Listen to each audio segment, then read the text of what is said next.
Well, I've been collecting Allen wrenches apparently for the rest of my life, and I think by the time I die, I'm going to have about 200 of them. I get an Allen wrench for every single toy that I buy and every single piece of furniture. I literally have a paint can full of them in my garage. What am I supposed to do with them? Do you throw Allen wrenches when you get them? Throw them away. Throw them away, Just yeah. throw them away? Get rid of them. I can't tell Get you. rid of So them. I just moved in this house, and I walk into the garage, and I'm like, you know what? I've got these doorknobs that I just replaced. I don't need to put them anywhere, but I could probably store them, and in case need to something keep 'em. happened. And then I thought to myself, You're never going to use them. what the hell is going to happen that I would want to put an old doorknob onto my door? No, you can't. Just No. let it go. Were they the gold ones? The gold, Yeah. gold-plated ones? Yeah, those. Let No it- one let ever it uses go. those. Let it go. Let it go. Let it go. All right, Guys- who's going to pick it? Who's going to pick up on it? Do it. This is Crowns and Crows, your Crowfall podcast. Dragon Lakes, Val here with you. Guns out, suns out. Teased by Valor all week. Now you can see my pasty ass. You see Lakes, he's actually tan because he is from the islands. And Valor's been working out a little bit. When he started, he was, a nice, crisp 135 pounds. Now he's about 142. So we're looking good. Time for the rundown. We got more better updates. I want to thank Thomas and all the guys for their Q&A and that awesome Centaur video we got today. That was pretty rad. Congrats to the team on $2 million earned. So they're definitely picking up steam. So Not bad at congrats all. to you guys. That's pretty freaking awesome. And how much shit can you put on 6 limbs? That's a question everybody needs to ask themselves as they're getting dressed in the morning, I guess. Today we're going to talk about 2 obvious ones. We're going to actually probably 3 obvious things that popped up. We're going to go over the Q&A and see if there's any information there that we haven't heard of or has just been confirmed. We're going to talk about tactical support. What does it mean to be a tactical support? Because most games rely on the Trinity, healing, DPS, and tank. We can go back to the roots of the old Deku mods where it was utility, tank, and healing, and kind of go from there. And we're also going to talk about the Bane Circle Siege rules. That is going to be the next stretch goal, I think, in about $48,000 or so. So keep going. So, guys, I think we want to start at the Q&A. You want to start there? Or do you want to tackle the Bane Circle, the smaller of the 3? Let's do the Bane Circle. Okay. Hop right in that. I mean, it's the freshest thing out there, I guess. All right, Lakes. What's the Bane Circle? Relay it to the roots of the genre. So essentially, it's more siege oriented, and it's probably going to be based off of very similar concepts, probably with Shadowbane, but you can buy maybe an item. I mean, there's a lot of questions involved because they didn't really talk about the general mechanics. We have of it a just yet. tweet's worth of information on the Bane Circle. So essentially, it might be is you buy an item or you craft an item. Yeah. Since you can't buy it, but craft an item. Once you get this item, you're able to declare a siege time, and once it's agreed upon, maybe Read. Can't do it 3 a.m. you have a siege time and you go to war, kind of thing. Right. Until there's a winner for maybe 24 hours or something like that. Or they take over the castle or something. I mean, Val, you guys, and you had a cup of coffee in Arcade, and some of you guys I think are still playing. They had a similar technique.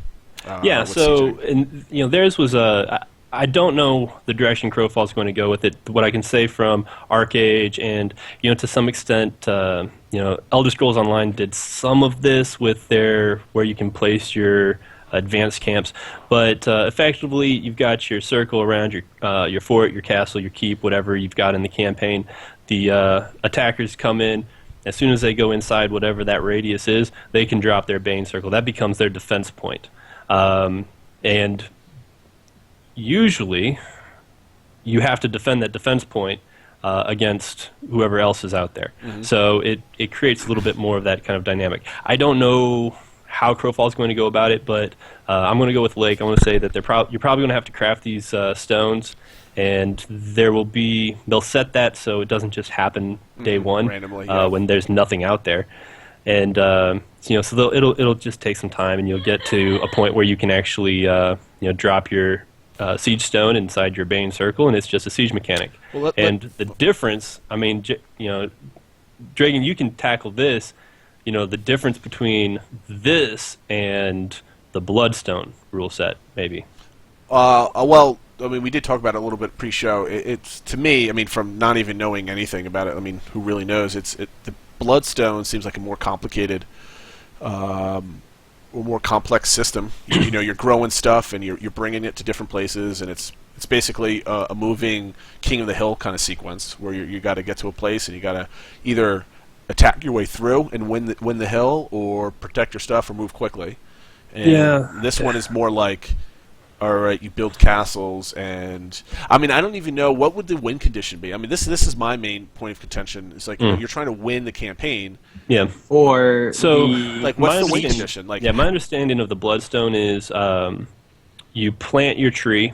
Yep. You protect and it. Over time, it generates these bloodstones that you can take somewhere else, and so that's where the whole, the bloodstones are more the, those are more the point of the campaign of Sure. How many of these can you accumulate and drop off and get like your football. points for, whatever. Yeah, and this one is more actual, I guess, land ownership, because it is actually about, can you take this castle? Well, I mean, we haven't gotten any information about the Bane Circle stuff, but in Bloodstone you can see where the win condition is. Who has the most points? You score the most points. Maybe you get points by stealing, defending, taking away, that type of stuff. There's different ways to aggregate points.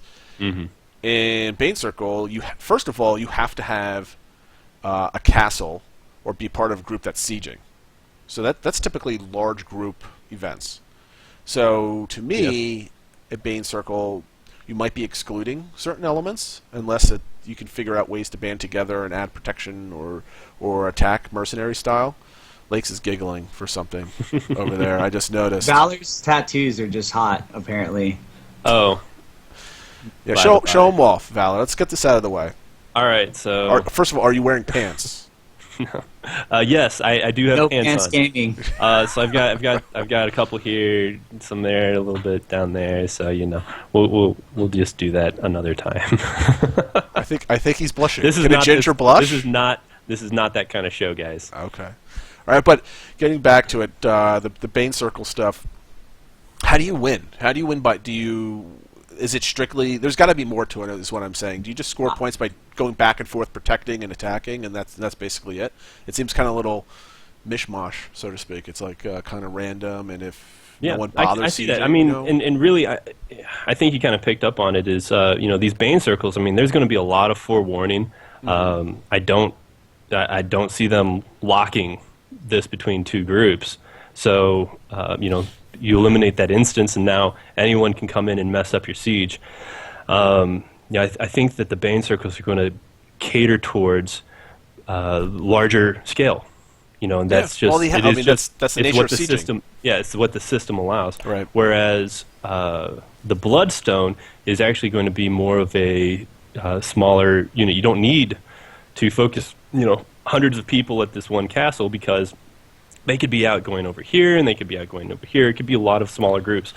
So, well, I mean, the Bloodstone stuff, you can do a lot of sniping and a lot of ambushing exactly. stuff. Plus, you're going to have multiple guilds, multiple people moving Bloodstones. There's no rule where you have one Bloodstone tree is only operable at one time. You can have what if 5 different guilds have a tree, and they're all moving stones all over the place. So that gives you a lot of space for people to run around and gang people if they're so inclined. In sieging, it's a lot of organizing. To me, it sounds more of like setting up a raiding schedule in a PvE. Well, and like when you announced WoW the game type entire, thing. you announced the entire campaign. Is it being announced? We're doing. You don't know. I mean, it might It might be secretive. server announced. It could be, It would but it might get be out. secret between the two guilds. What attacker is going to keep that secret? If they're attacking a bigger guild. Or what defender, right? Like, what if they're, going to give up the winning blow to another team that's sieging? Like, if you may be like, yo, help me defend this, or these guys are going to win, and now you have the whole server versus everybody else. Like, it could be very much that Game of Thrones style play, and it's gonna definitely apply in these sieging and defending rule sets for sure. Well, essentially, I think what we have to do is kind of wait and see approach on Yeah. this because we're speculating so much on it that it could be anything, and it could be whatever it is. Let's leave the Q&A for last because I think that was probably the most interesting aspect. Let's go on because this is going to be more speculation. This is probably, let's base this off of our own experiences with other games. So we actually have a basis in reality talking about it. As we all know, Crowfall is not having a healer class. It's going to be tanks, it's going to be support, and it's going to be DPS. They did make sure to clarify, though, there will be healing, Yes, but no healers. but no As a healer class. designated class. Yeah. Right. So the tactical support is taking place of the healers. And typically, when you hear support, especially in MOBAs, you're thinking about CC. You're thinking about buffs and debuffs, and basically utility. Lakes, why don't you talk about, for people that aren't into the MOBA scene, and there's tons of them, what makes a good support in like League of Legends? Well, I mean, it's different because a good support and good team paired with the jungler controls vision. And that's probably like the biggest Scouting, thing. mobility. Vision, so scouting, using your mobility, so that can relate with maybe the centaur being a faster Yep. class. But also well-timed skills, shields and buffs that are maybe short duration, but they have a large impact when they're used properly. That's where your supports can generally gain a lot of their higher skill class versus the lower, is people who do that exceptionally well. The tactical support, obviously tactical, that word's tossed around in today's society knows for what that like actually everything, means, yeah. right? So what does it mean?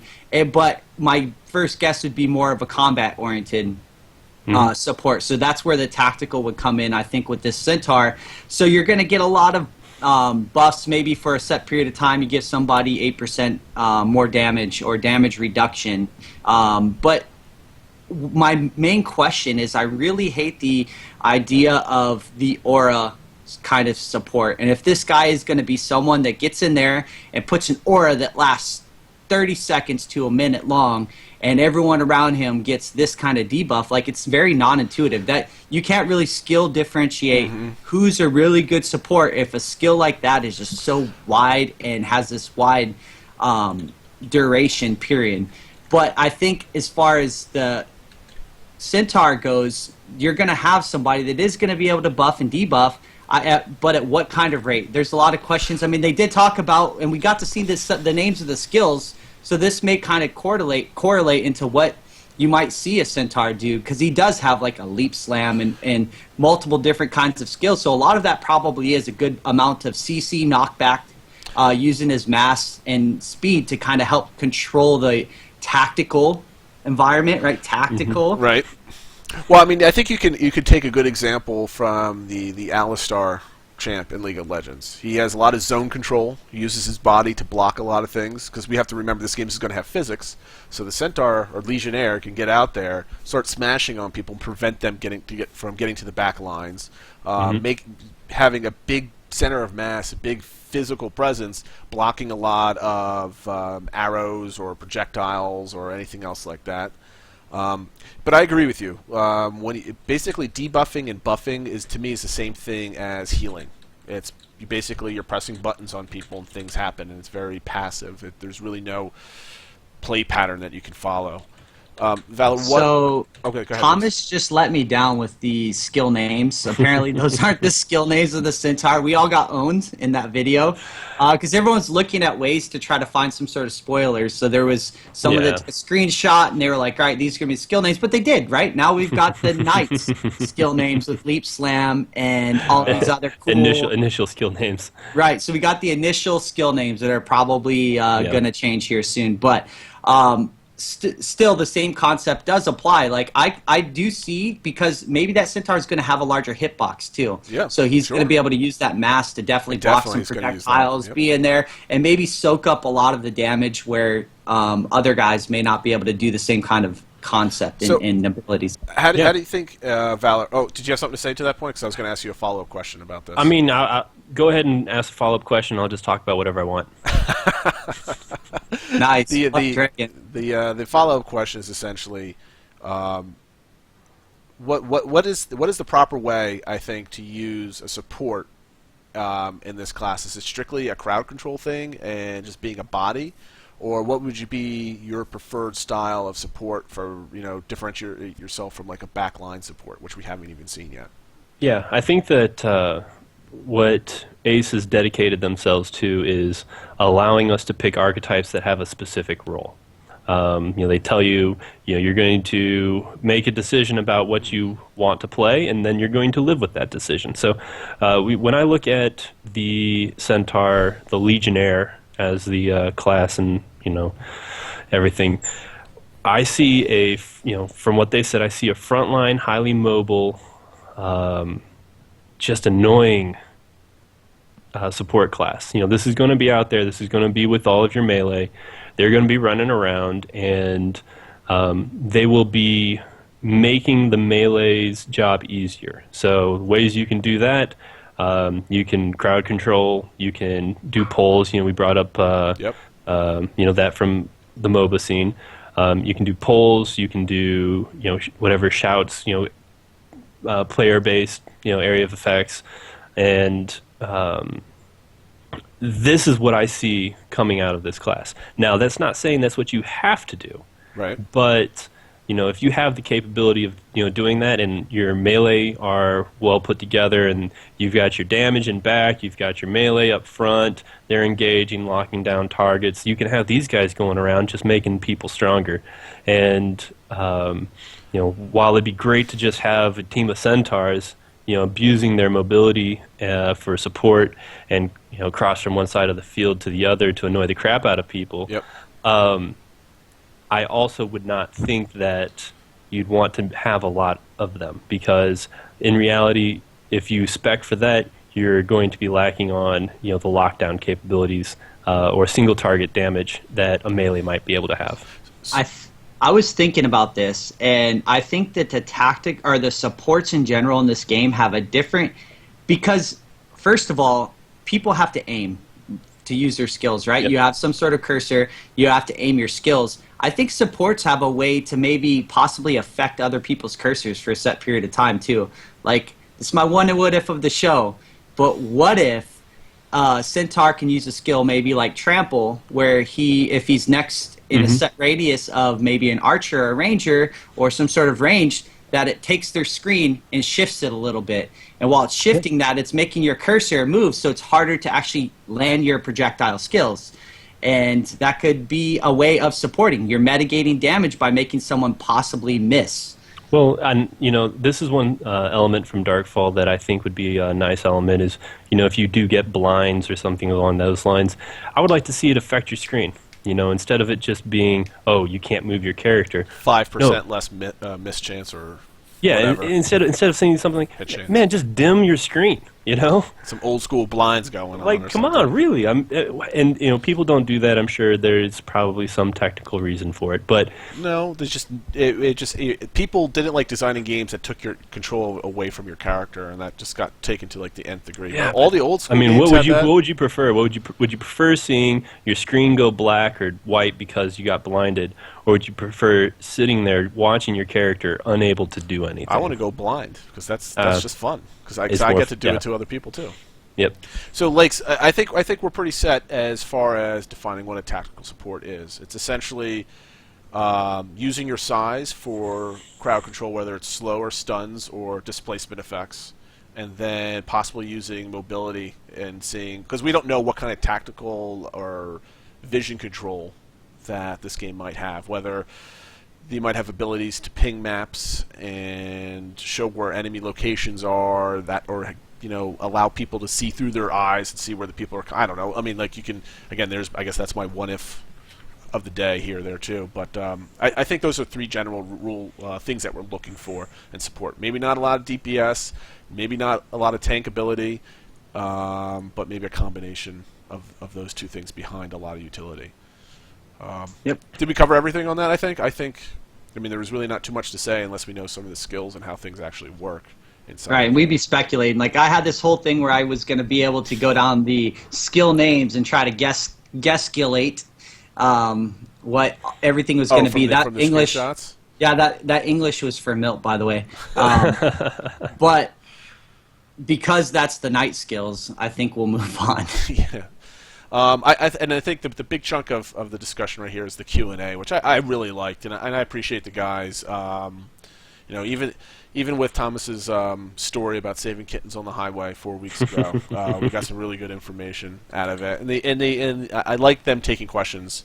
Well, here's my question about that. It's like, no, I mean, it's like, oh, saving kittens on the highway. Yeah. And, one person knows about it, but the first time they bring it up is during a Q&A, and other people in your own office didn't even know about it. Like, I don't know. It's just one of those things. Like, come on, get credit for what you do. I mean, oh, well, he's married, so I was like, there's got to be some. I don't know where you're going people. with this one. Nowhere. I just don't know. Do you just want to end the show right now? Just kill it? And that's how the cookie crumbles. No, let the Q&A. R. The Q&A. First question that was brought up was the overall design plan for archetypes. And I think Todd had the quote of the month, quote of the year, basically saying the game is not, if the game is not unbalanced, you're just a bad player. Now, let's talk about that, because that goes through almost every single PvP game out there. A lot of people like to cry unbalanced or anything else. So why don't you talk about the sentiment behind that? So I really enjoy the fact that he made it very clear that this game is not going to be balanced. And they did this a while ago, months and months ago. There was multiple different interviews where they were talking about a balanced game isn't fun. They want to make a game that's fun. So having it being a little unbalanced is going to be better for them and the type of game that they'd rather make than everyone having this rock, paper, scissor effect. Yep. And Valor didn't really like them using that exact analogy to describe balance. But balanced in general. And I really enjoy the fact that they are using that straight up. They're very front. They're blunt. They're up front with everybody. And they're saying, if you want to get better, learn to use your class properly and learn to play the game. And I agree with that. I think that fits the concept of a physics-based game. You have a lot of skill shots involved. You're going to have combinations. I mean, just off of what we know so far, there's a lot of in-depth skill involved in playing this game at the top level. Yep. And right now, the fact is that nothing is going to be great at everything. So learn to play your class. If you keep dying by the same thing over and over again, there's also, I think that's the definition of insanity. There you go. Trying this thing over and over again and expecting different results. So I really feel like Todd hit it on the head with the fact that if you're making the same mistake over and over again, you suck. Figure it out. Stop doing it. Just stop doing it. And I like the other aspect of it. And this, again, I keep pulling it from paying attention to League of Legends over the last couple of years. When Riot designs a champion, they create a fantasy for that champion or a theme. Like, this champion's really good at this, and it's all about time they give or the fire backstory, or whatever. And they tie in all the skills to the backstory, and kind of creates little, this is who I am. Absolutely, and they're taking the same approach with archetypes, and I believe they actually called it a design fantasy inside the Q&A, where they talked about, Todd used, for some reason, Todd loves slitting throats and cutting skulls off and mounting them all over the place. So we'll use that example, which I believe he's holding out on us, but he should be confirming as the boundary for territory control should be heads on spikes. Well, that would be nice. Not confirmed, but should be. I think the idea of designing archetypes around a certain fantasy, whether it's stealth, and you're really good at that backstab, but you better get the F out of there because you're going to get squashed because you suck going 1v1 against a big dude. Lakes, you want to say something? I think that's balanced. That's in perfect, my mind, yeah. that is the way balanced games should be, where you are good at one thing but you suck at something else. You have an outplay mechanic. Someone can outplay you by playing to their own play style. So you're really good at stealth. Maybe you don't allow someone to get in close to you, and you have those bigger bodies in front of you. And then at that point, you render them slightly useless. And whether there's some sort of reveal mechanic involved, like there's ways to play the game and outplay somebody, but people have specific strengths. That is balance to me. Yep. Yeah. If just want to put out a reminder there, if you guys want to jump in and join the show, talk about any of these topics. I know Valor doesn't want to get into GameVox. Yeah, thanks for just everybody else. GameVox information below the stream. Come on in. I know. Just a minute while I update GameVox. I know there's plenty of people out there that are in the Lakes fan club and get a chance to talk to your hero. And there's plenty of people that want my head on a spike out there, so log on and I'll give you 5 seconds to yell at me if you're man enough or lady enough to do so. Come on in, we'll take all people. We're all friends here. But so getting back to it, I mean, they're balancing around group-centric play. So if you're forming a group, you want to make sure you have strengths in all areas, so you can succeed. And that's another version of tactical, as you like to say, Lakes, is build out your group for a certain strength and cover your weaknesses. Right. I think that right there, building around group play is a very strong mechanic or way to design mechanic, right? You want to be, because your game is going to be some sort of group oriented, whether it's a small group, a few people, or large groups. If it's built to where there's some sort of balance within the group or lack thereof, because you just don't have a large enough variety of people that bring everything to the table, or you have all the options on the table, then I really enjoy that concept, and it makes the game fun, because then you can make all these different compositions of different styles and people and still have a good group that can go into PvP. It's all about proper decision making.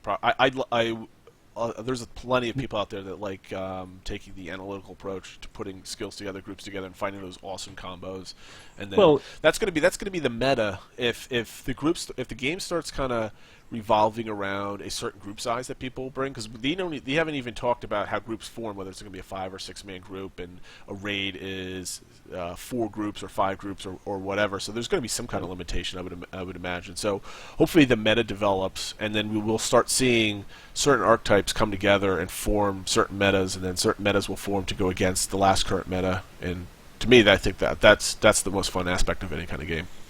Yeah, I wanted to hit on something because sure. Janad SB, Janad Shadowbane, I'm guessing, he said, forcing people to group play, which is awesome. Sure. I agree with to some extent, but I actually got into a bit of a discussion with somebody on the forums, and they were advocating, single shot kills and stuff like that, and I was very much against that.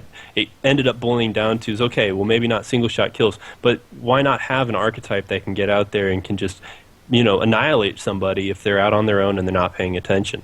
I think that that's another thing that people do overlook when we talk about these mechanics on a large scale is I really do. I see that there is going to be potential for these stealthy glass cannons to go out there, and somebody's going to be doing something with 2 or 3 of their friends, and one of them just dies. And that's fun. And it's yes, there should be some preventability, whatever that might be, but I won't rule that out. I won't rule out the fact that give somebody the ability to just sneak up and shank somebody in the back. And there needs to be some kind of counterplay. You don't want a game where it's you're 100-0ing people left and right and it's easy. Maybe a longer cooldown, or maybe you need to pull off a three ability combo perfectly. No, and that slays them. We'll take it out of like Elder Scrolls. If you are able to remain hidden, you get in close, and you're able to get off your entire combo chain, it will kill somebody. However, to do that, you really have to play your advantages. At that point too. Yeah, exactly. I mean, you'd likely die if there's anyone else around. You have to play to your advantages. I like if that. you do, you will be successful. Which I think, that is the design concept that they apply to their archetypes. Is if you play your build with your strategy, if you play that correctly, you will be successful. If you don't, then you know what? If you're a ranged, archetype and you're entirely built around being able to, do damage over time through, bleeding or whatever, don't get in close with a melee person, or else you're going to die because you won't be able to kill them fast enough for them to kill you. They'll bash you to the ground and you'll die. Exactly. The second question that was brought up is there was really not much to it, and we've talked about it countless times, is how will kneeling work? It basically said, we don't know. But they did have a good point that we can talk about, is, they want groups of players that would kneel, no matter what way it'll work, to take part in the win. So they'd be like, okay, we're going to lose, or this is not going our way. We can try to get into the winning group to take an advantage. Or the second place team might attempt to lure them away from the big group by enticing them with rewards or whatever. So all of a sudden you have a back and forth, and it makes the group of people that were going to be losers in the campaign all of a sudden become an asset to the winners. And then they feel needed. And Todd and Thomas were talking about how this might keep players invested and interested in playing the game on a daily basis. Valid, for somebody that would probably be asking people to kneel to their guild, how does this concept work out to you? Do you like it? Do you think it's going to keep people playing, or do you think this is just going to be Zerg Bowl and up, left, and right, and there's really no political back and forth going on? On a micro level. Again, it's a common theme. As frequently as Todd has said, well, we might see that in that particular rule set. We'll play with it. I will continue to say, is like, yes, it's a cool concept. We still don't know enough. How they handle the win condition, the export, and who quote unquote wins, win points, whatever it is. If you kneel to somebody, obviously you should not necessarily earn the same reward as that guild. So I think that it's a fantastic system. Having a fealty system, I think, is a fantastic system. We've talked about that at great length. And what it does is it allows guilds to see, this is how good somebody who doesn't kneel can be, and what all the benefits they get out of it. So maybe me and these 4 guilds who are a little bit lower than me on the totem pole, we break off, and now I have a chance to compete for it. It just adds, entire new levels of political potential conflict. It could, and I hope it does, because that's what makes these games fun. Getting better, right? Well, I mean, if it just turns out, okay, well, everybody's on the same team now, we're winning. Well, and that's always a big concern, is of course. Anytime you implement a system that can form lots of people together, what's the first term you hear? Zerg. And how do you account for the alliance of 1,000 people, or the guild of 1,000 people? How can this system be abused? Kneeling is a system that I see helps mitigate that by saying, you know what, not everyone's equal in this scenario. So even if you swear fealty to somebody else, you kneel to somebody else, you're still not. You're becoming a slave. You're kneeling to somebody else, becoming a slave to them. It's how in the day, back in the day. Like, stop being racist. It's not racist. I'm talking like medieval times, right? So back in the day, how the fuck did they feed and give supplies to the people that kneeled to the king? The king got everything, and the king's is all of his knights. Everyone else was supported very, very well, which is going to result in their rewards. But back in the day, those guys didn't get the same stake as the king did. Right. So, but they got something. Yeah, they were on a side to have more resources, so they did get something, but they didn't get. They got more than the losing squad, right? Because the losing squad got nothing and then became slaves as well. But that's the same concept. You kneel to somebody, you should not get the same. And I think we're probably all in agreement, except it just makes more sense to me. Like, I assumed that if you kneel to somebody, you don't get the same. It makes no sense. Yeah, I mean, there's a couple games out there that have some mechanics that got abused. You have an Elder Scrolls. I read that there's some servers that are quote-unquote buff servers, so everybody banded together to win and steamrolled, and you get PvE buffs and PvP buffs by being part of the winning side, so that's what everybody did there. And then you had, in Guild Wars 2, you just had everybody go to the winning server and just steamrolled every single night, which was very boring.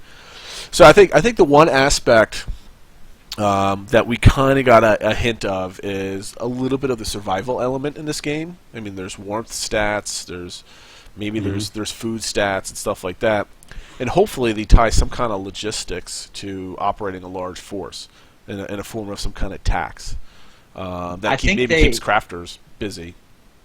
I think they will. I think food is going to be a large factor.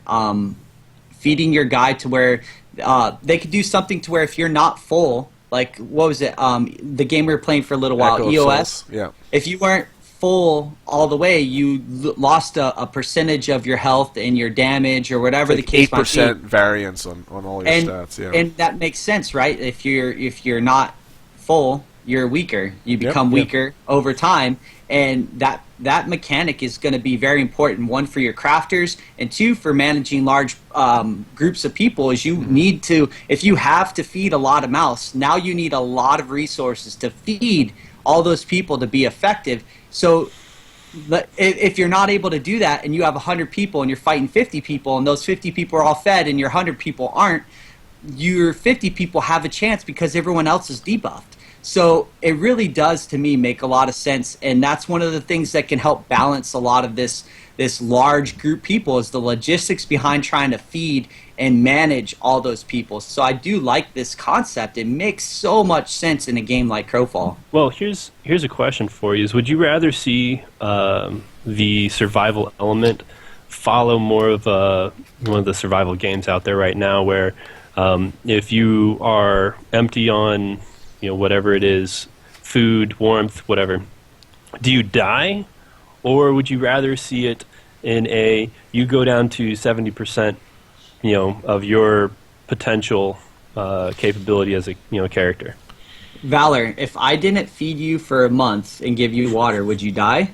I don't know. He is a ginger. We're not playing Sims. We're not playing The Sims. That's my answer. Is yes. That makes large guilds and large groups of people manage their forces. However, I don't think that the food depletion ratio should be like any kind of survival game out there where I have to eat 100 blackberries while I'm running to an area to do my PvP or stuff like that. I think that it should be a little more streamlined to where I have a stack of food, I put it in my food pile in my inventory, and it eats over time. Right, while you need it. But once you run out, you start to deplete. You need to start getting more food. But it shouldn't be at a rate to where I have to eat 1,000 blackberries while I'm trying to kill this guy. Yep. Or not naming a specific game that would use blackberries for any sort of hydration. I just look at it and say, we're still, this is still first and foremost an MMO, and forcing that level of survival on it's all micromanagement players. Stuff. It is. It's micromanagement, and for me, if I think that you could say, hey, you've got 100 people. If nobody is fed, if nobody has the warmth or whatever you have to do to keep away the hunger, you drop down to maybe 70%, or pick a percent. I kind of like that allows you to still be able to play the game without having to necessarily quote unquote worry about it, but at the same time you're playing at a significant disadvantage. I kind of like the idea that if you don't eat after a certain amount of day cycles or whatever it is in the game, you do die. You spawn back up just like you die. You have to either go do a corpse run or go get some more gear or something like that. Yeah. And I do like I just don't. I feel like it takes the focus of the game away. Well, I mean, I'm not saying it should go from like a full state of 100% effectiveness to death or being crippled within 2 hours of gameplay. I'm talking about, a day or two. Like if you play 6 hours straight without eating. I mean, how long is a day-night cycle? I don't know. An hour typically. I mean, if you go like 6 days without food or water, maybe you should become very crippled. Maybe you don't die. Maybe you just you can't run, you can't sprint, you move very slow. And there you go. I mean, and again, don't make it to a point where you can't play the game, but you're at a significant disadvantage where your attack speed's 70%. Your run speed 70%. I mean, it is a bad thing. All right, I'm going to read a little bit too much into this next question and answer. They were talking about what state are your buildings going to drop in when you put them into the game? And it was an easy answer. It was essentially if they're in the game at the beginning, they're ruins, which would be like a -1 state, or they'll be in construction mode, which will be a 0 state, and both of those upgrade to right to number 1, which is whatever level, and then you build them forward to whatever higher level. So that, to me, that's fine. It was kind of an easy answer, didn't really reveal anything. What I took from that is there's going to be lots of different places where you might be dropping buildings and being able to construct them, because we were never too sure how buildings are placed in this game. Lakes, did you pick up on any of that? Did your mind go to that kind of questioning, or am I just nuts? I didn't really think about it. Like, in all honesty, what I cared about is the concept of someone not being able to drop a fully functional building out of thin air. Right. Because of the logistical aspects of it. Someone's dropping something, they throw their buff in there quick, now they have it. It should be something that has a period of time build up. And that's the main concern I had towards buildings. Other than that, it doesn't affect me. Like, I don't really care. Whatever mechanic, I'll roll with the punches on this one, man. It's not my forte. Well, I mean, like, from maybe it's my misperception, but I thought originally there was going to be a limited space in where you can build things, and they were like pre-designed areas. So, I'm not really expecting free-form places, but I was hoping that there would be a lot of places that you can build, like watchtowers and walls, and be able to. I'm sure like, there whatever. is, but it's going to be terrain dictated. Sure. But I think another thing is with the voxel concept, you're going to be able to manipulate the land to be able to build in places you may not have been able to before. To an extent, you may not be able to do it on really bad terrain, mess with the voxels that much, but I think you'll be able to level out maybe a special area where you could put a watchtower or some sort of stuff out there. I mean, we don't really know, to be honest. Yeah. And they talked about being able to manipulate the land, and that's one of their cool concepts they want to be able to do.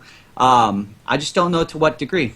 I mean, from what I've heard is that when the map's placed, the map is placed, and that if you do destroy certain elements, it will eventually heal. So I don't know that there's going to be any sort of permanent, you can plow this field and build a castle there. I think that based off of what we know about campaign maps, there's going to be points of interest, and they will have regions around those points of interest that people, can't build. Otherwise, it just creates a complete cluster. This isn't necessarily a sandbox environment. It is kind of a structured, like sandstone. Like, we're gonna give you some stuff to build, but it's not just going to be a free-for-all. So you can't just build anywhere, but you can build in these particular regions, and you'll be able to find these ruins that you can then repair. I mean, I think I started off with the perception that where you can build was a step above severely limited. And I got a sense from the way they were talking about it and how they're fleshing things out that it might be a little bit more open than I thought. Not as free form as this looks like a good spot in Minecraft and go and start building your shit. But I think it might be a little bit. There might be more flexibility to the system than I originally thought. And again, I'm taking that from like 10 different words that Thomas uttered during that Q&A. To avoid any other speculation, let's move back to the next question. They're talking about taxes, which is kind of a boring topic. But the one interesting aspect is they're asking how taxes work. Taxes basically, your building is worth X amount of taxes per Eternal month. Kingdoms, guys. Hooray. And then it gets more expensive the bigger keep, castle, citadel, palace, whatever it's on. But the one thing that was interesting, the taxes changed based on, the land that's surrounding it. So you can surround your building with tax-free parcels, and it depreciates the value of your building, so you pay less. Now, again, we don't really care too much about what's going on in the EK and that type of thing, but the fact that they have that kind of land manipulation in the EK, that basically tells me that there's some other kind of forms of terrain control inside the campaigns themselves, which lends me to my speculation on the previous question. So anything that we could take away from that other than, yay, taxes work? I'm leaning more just yay, taxes. I mean, work, I've used some of this information. I've got a friend of mine from LOTD who he wants to get in on Crowfall. He's coming over from, I believe, Arcage, and he's like, hey, what's the big difference between these packages? What is tax-free parcels? What does that really equate to? Is that what's the value there? What does that mean? Yeah, what does it mean? I was like, well, double rainbow. Double rainbow. I was like, well, it means something, and they've told us a little bit, but in reality, I don't know. However, based off of all of this information from, hey, what is tax? What will taxes entail? I was able to tell him a little bit and give some kind of perspective on, hey, this is what all these tax-free parcels are going to equate to. This is what these buildings are going to equate to, and this is where the value between he started off being interested in gold. He went to amber, and like 5 minutes ago he's like, I might do sapphire. What do you think? And I mean, of course, I'm sure Todd and Thomas and Gordon and everybody was like, oh yeah, definitely sapphire. Definitely sapphire. Me, I'm saying, you know what? It comes down to what you're interested in. If you're interested in building up a lot of your stuff on the Eternal Kingdom, you know what? Get in there. We've got a little under 2 weeks to upgrade your Cash Kickstarter shop's package. open. Cash shop's open. Get us to get the in next there stretch goal. and go ahead, take advantage of it. Now, if you're not as interested in the Eternal Kingdoms, a lot of the rewards they're offering from their Kickstarter packages, it's either what testing access you start off with, or what sort of cool stuff for your Eternal Kingdoms are you going to get. VIP tickets, obviously, but outside of that, those are the two kind of rewards. So when I point to people, I say, hey, look at this kind of range and decide what's important to you. For me, Alpha 1 access is really important. That was the key for me. Yep. Yeah. So, it is good information, still not enough, and we'll see. It just comes down to where things end up. So. Well, this next question. See, there I think, you go. Thanks, yeah, it's the EK, so it is what it is. This is the part that Lakes was talking about pre-show that he was kind of really excited about, interested to speak about, is how much gear affects combat. And I really like Todd's answer because this is the kind of thing that really gets me excited about this game. Typically in these games, especially like a game like Arcage, if you don't have the top-end gear, if you don't spend countless hours farming for ingredients and wishing to the RNG Jesus to get the perfect item, stats, and whatever, you get crushed in PvP. Like if you hit max level in Arcage, you grind a little bit and get some gear, the guy that's been playing since the beginning is going to just wipe the floor with you. It's not fun. So there's a shallow power curve with gear.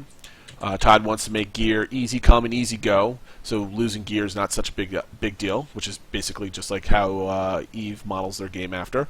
But here's the kind of the crux that's going to be tough to design, and I'm going to leave this one off to you, Lakes. It says they want to make gear noticeable and interesting and have a dynamic effect on combat, but be shallow enough so it's not the end of the world if you lose it.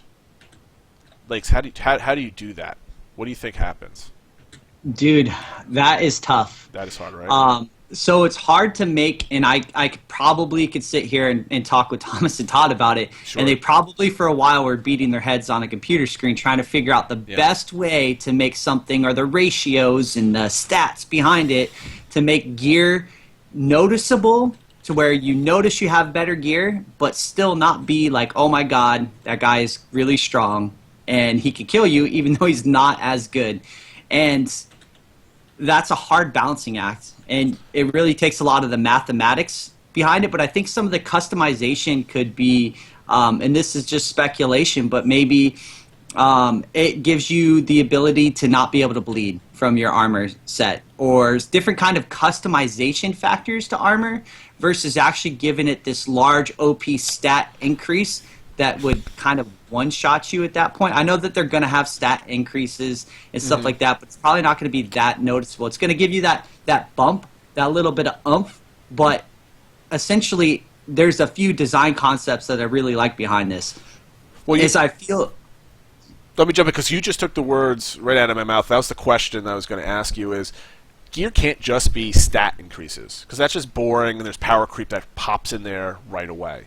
But I really liked your idea of certain armor, you're immune to bleeding or poison, or you just don't get knocked back as far because your gear's maybe a little heavier, whatever the case might be. There's a lot of different customization stats that can help your play style. So crafting that specific armor piece for your play style is going to mean something, but it's not going to give you this over-the-edge advantage in the game per se.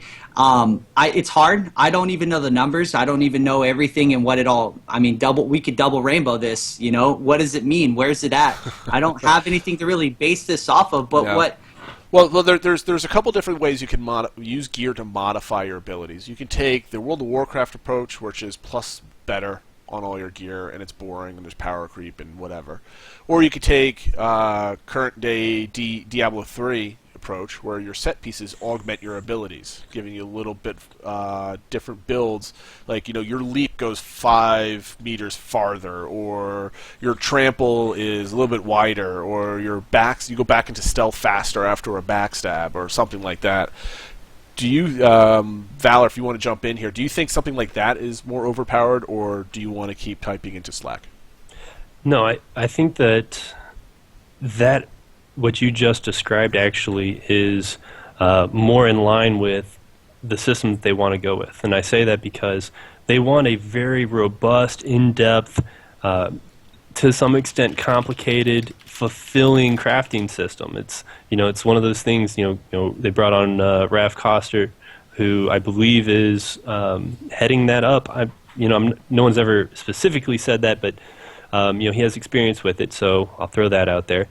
And to be able to do that, you need more than just, this armor has 3.2% damage mitigation, as opposed to the 2.9% that I had before. You need more than that.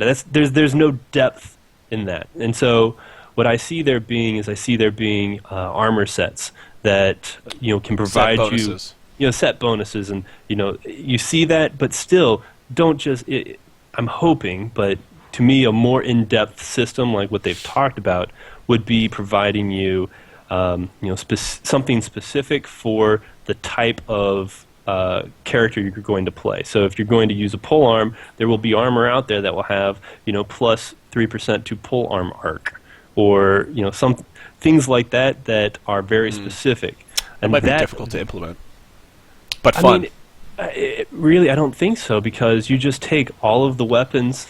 But now you have to. Now there's a lot. I mean, just kind of not to interrupt you, but go for it. There's a lot when you're designing abilities and arcs and stuff like that, where being able to augment those abilities on the fly. Hopefully that'd be great. I mean, a lot of games have stuff like that, so it's not impossible. But if they build the game up with that in mind from the start, I think they're going to have an edge on a lot of things, because that's tough to add later on. But if they do it right now, that would be pretty awesome. Yeah. Let me throw a curveball in this whole discussion. What about thralls? Those little enchantments that you put on armor and weapons. How overpowering are those when you put them into combat?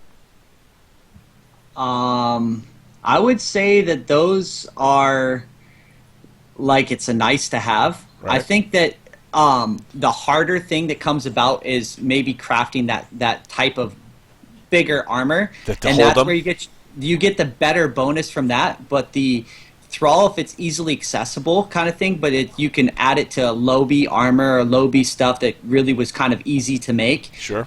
It wouldn't be that bad. It has to be minimal at that point. If it's easily accessible, it should have a minimal effect to it. So it doesn't bother me at all.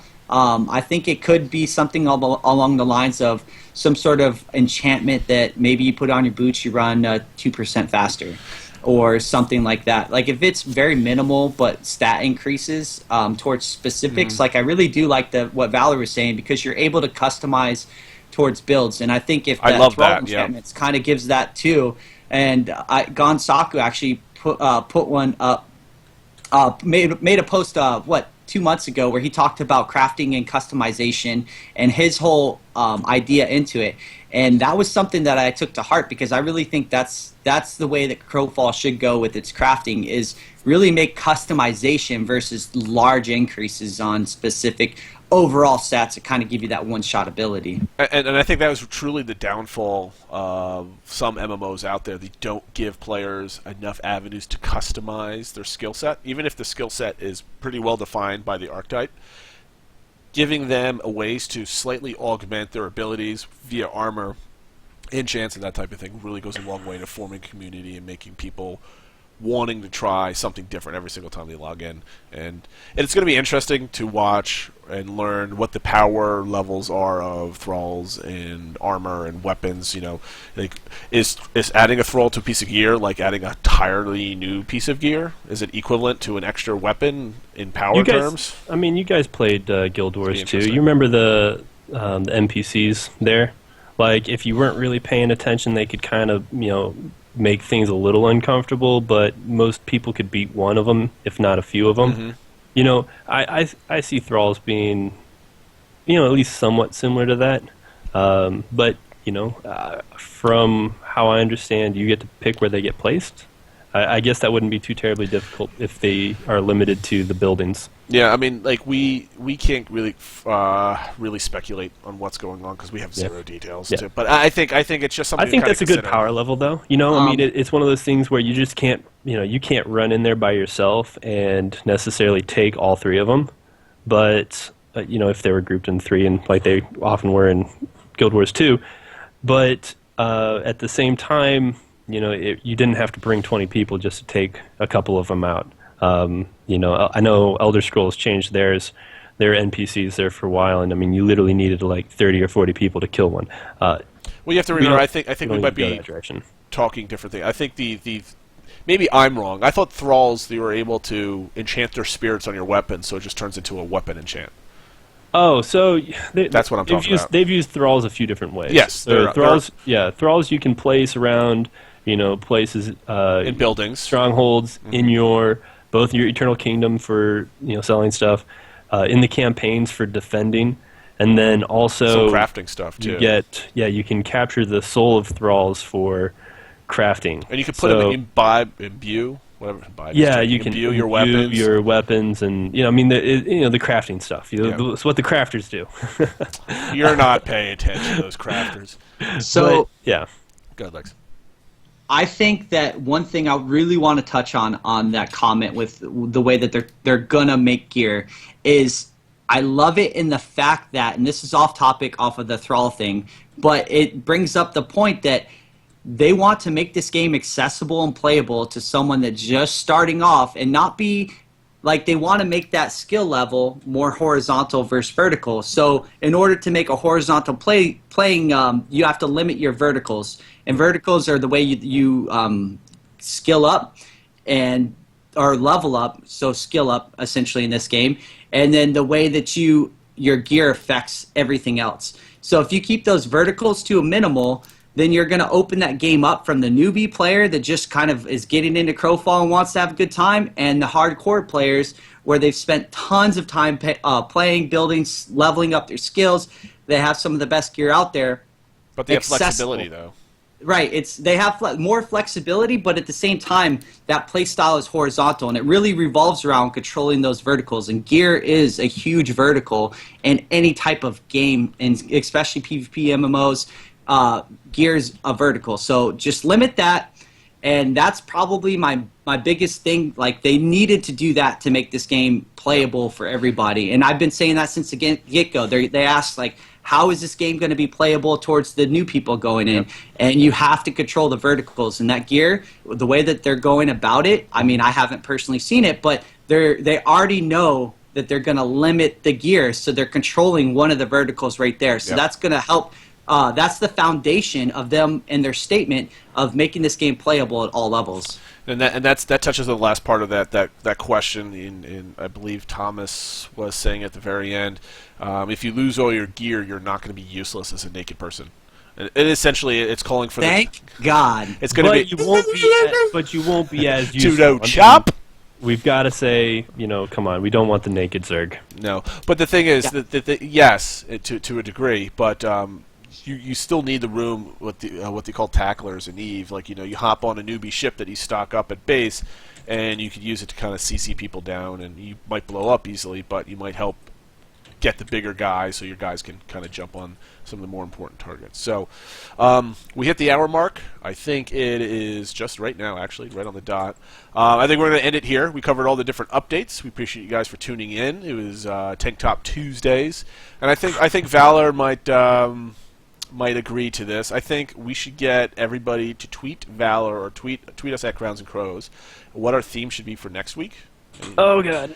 And have what kind of article of clothing you want us to to wear, maybe have a theme. Oh man, I don't know how I feel about that. Dragon, let's go. I'm not going to tell you no. Aren't you the community guy? Don't you want to involve people in the show? Isn't this your job?